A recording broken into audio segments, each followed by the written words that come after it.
Okay, so here we have a harvest of tomatoes that we've cut off any bad parts that we don't want. They're still fresh. We are going to experiment for making soups and stuff with these tomatoes, but not having to actually boil and peel them. We don't want to blanch them. So we're going to try this lovely food mill with a larger size hole. It's the second size down that it has available. We're just going to put some tomatoes in there. We probably should cut them a little smaller or you can just mash them, I guess. I think we should probably slice them eventually. Yeah, do you want to see? I think we might need to slice them a bit smaller to get the smashing started. Yeah, they need to be sliced up. All right, let me see what I can do here with one hand to cut up one to get a better start.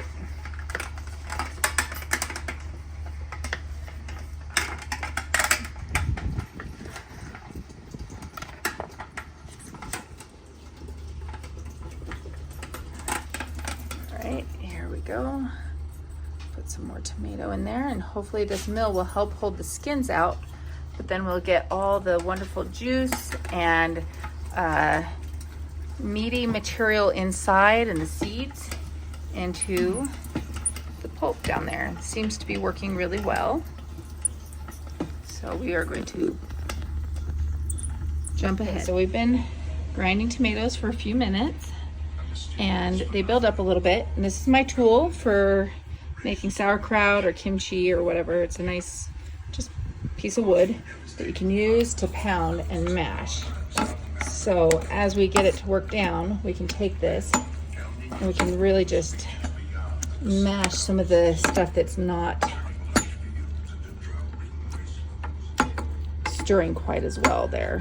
It's, you know, the stirring process gets a really good start, and then the last little bits we can just mash.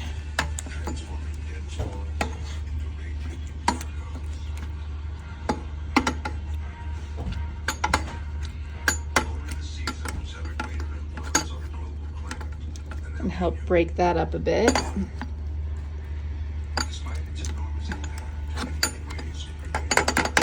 All right, you want to go ahead and spin that? Mm-hmm.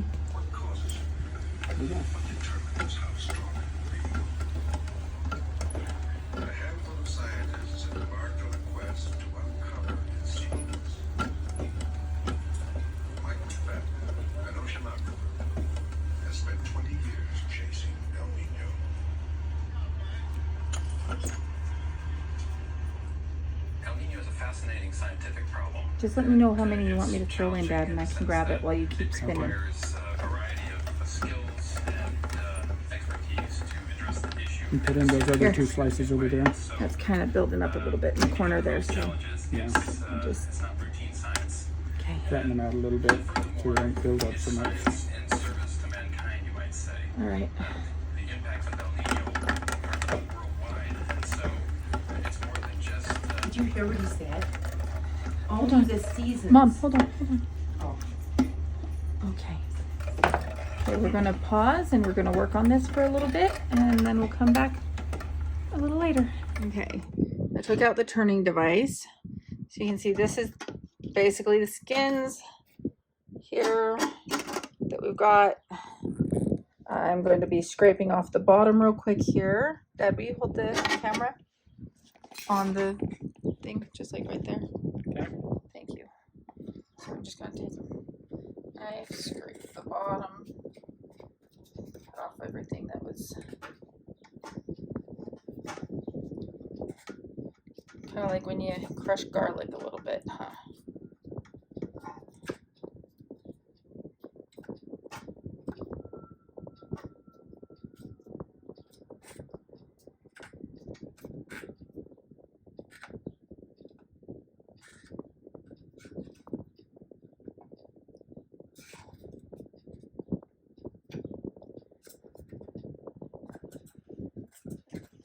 Cut that a little bit there.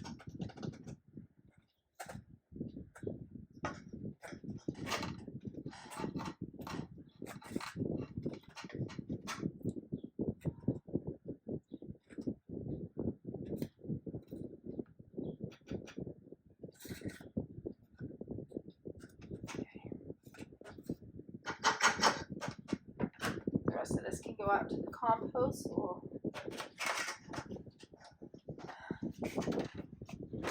empty this real quick into the compost pile.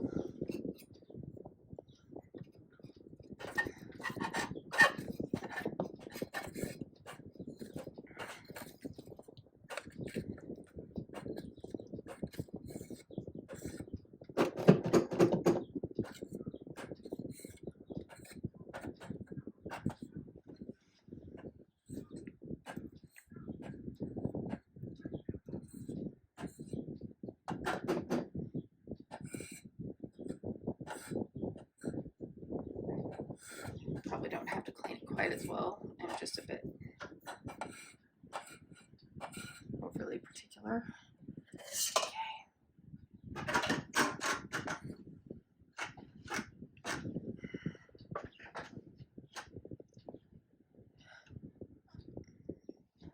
Difficult to work up at counter level in a wheelchair, but here we go. And we're going to try something a little different here. Hold on, Deb, you keep holding the camera right there. Okay. Thank you.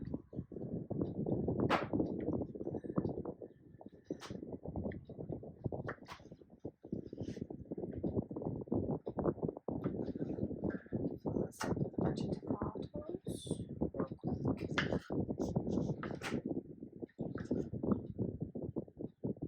Them so they're a little easier to get a good start on.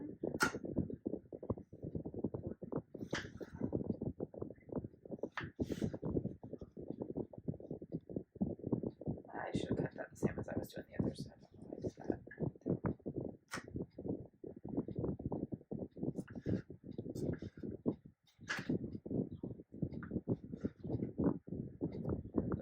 Good full bowl. Okay, I'm just going to see how this goes. If I just do a cold press versus this turning tool. Turning tool works great, but seems to leave a bit of flesh and such on the skins. Doesn't seem to break it off quite as well. And if you're okay with that, then it's great. But you do have to keep pushing tomatoes back down into it because they like to try to escape while turning. So I'm going to just try this.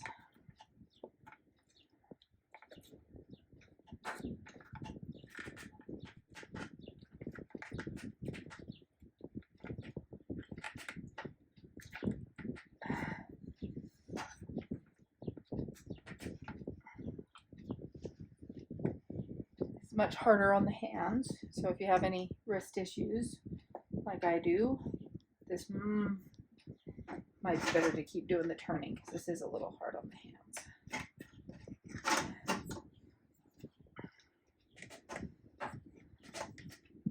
Maybe once a year is okay.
What do you think? Turning go faster or this?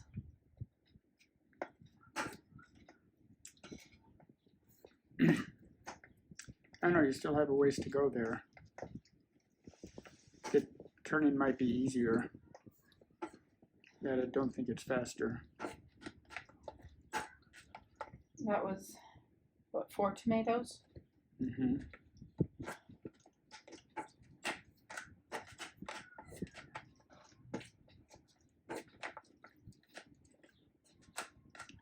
you want to pause it?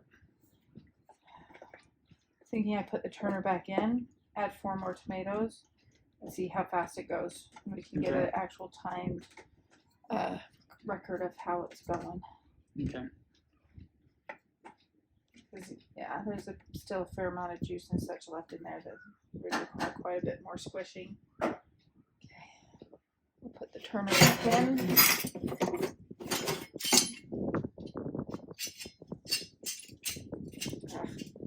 Stuck open.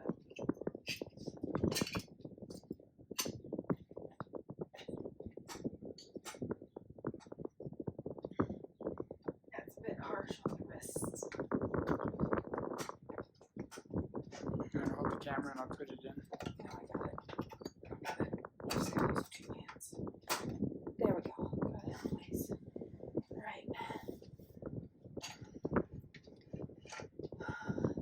This is an experiment, so having this record can be helpful for us and anyone else who sees it if we put it online. One really big tomato here.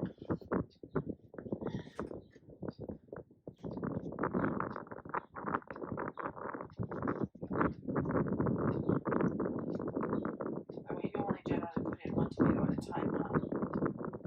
Yeah. That's what we were turning in.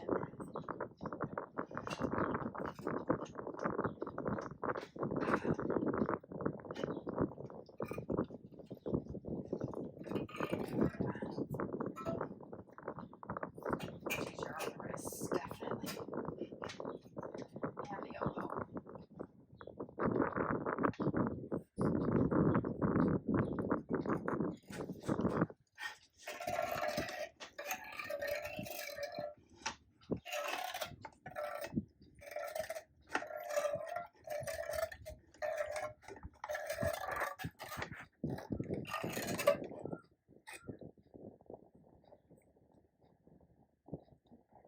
Further.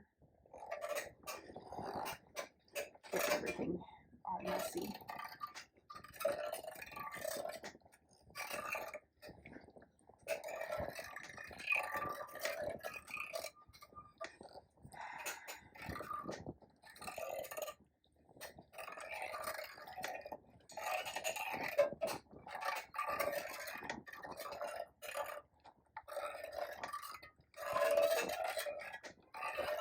Why is it making so much noise this time?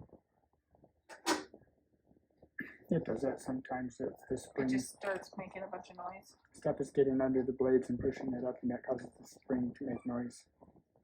Well, that's good. I guess, you know, you want the stuff stuck under those blades. Yeah, that's when the juice gets squeezed out of them. Yeah, this definitely pushes the juice through a little bit faster, I think.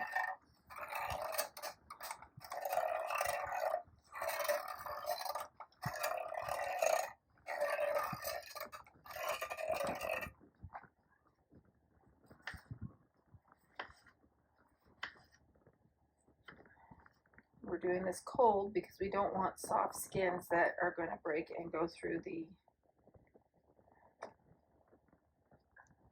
Through holes. the canning process. Through the holes so much. And we want to try and keep the little skin bits out as much as we can. So that's one reason we're doing this cold instead of pre-cooking the tomatoes for a better mash. Faster mash, I guess.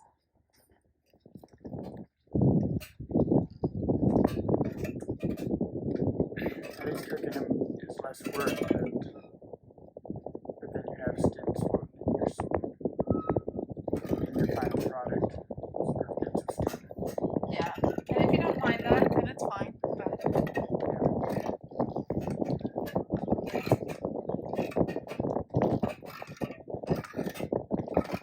I'm not sure. I think it's grinding it up enough that I won't even need to put it through the blender at all.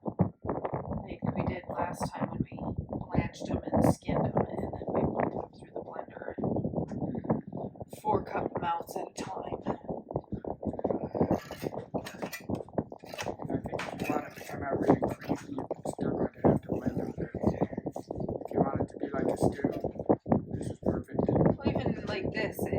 it's just, it could be a good soup with just, it just depends on A good tomato soup, not a creamy tomato soup. Yeah. It wouldn't even, it still looks like it's, like if you, we should get a spoon real quick so we can, I'll just put that right there for a moment. And we can look at the consistency of this. Oh, it's off my hand.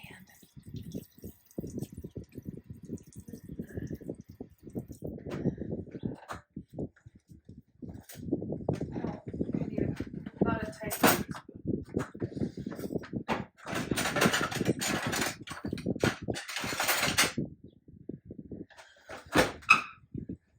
Make something with some holes in it. And give us a good view of, so we can see it's still pretty thin and there's still some thickness to it. There's still thick bits there, but they're not very big. Yeah. They're not long skin pieces. Yeah. Kind of weird. So, depending on the product we decide to make with this, we'll figure out what we want to do, if we want to blend it up after the fact or not. Cook it down a little and make a great base.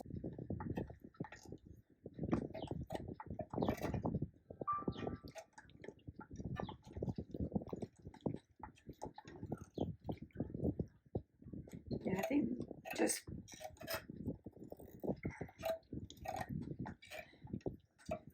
the mashing tool, it has a specific name. I don't remember what it is. In combination with the turner worked better.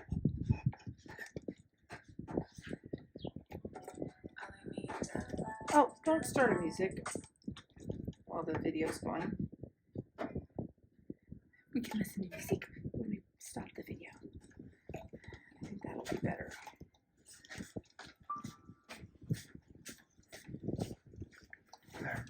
Okay, so we've been working for a while. We've got lots of tomato here, and I'm going to start making our final product. I did not put it through the blender, so we're going to keep up with this kind of chunky tomato. It's a little bit, splashes a little bit when pouring. And there's the first gallon. And I'll go measure out from the second gallon, and then I'll get my next gallon for my recipe. But I think this has been a pretty successful experiment. It looks great, and I think it'll cook up really well. And no skins in there.